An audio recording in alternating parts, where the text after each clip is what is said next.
আসিনি কোনোদিনই, ফার্স্ট আসলাম। পায়ের মতো কমে গেছে, 1 বছর ধরে কোনো ওষুধ খায়নি।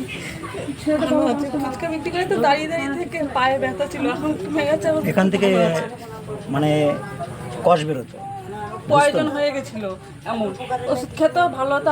জয় কৃষ্ণ কালী মায়ের জয়, জয় সোনা মায়ের জয়, জয় জয় মঙ্গলা মায়ের জয়।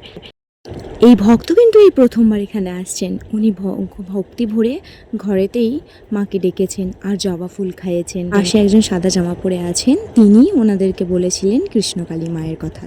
তার কথা বিশ্বাস করেই এনারা মাকে ডাকেন আর ফুল খায়। ব্যাস, মিরাক্কেল কাকে বলে।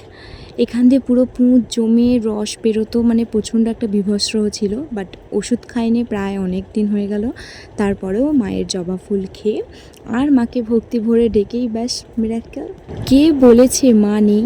এ জগতে যদি মানুষ থাকে তাহলে ভগবানও আছেন।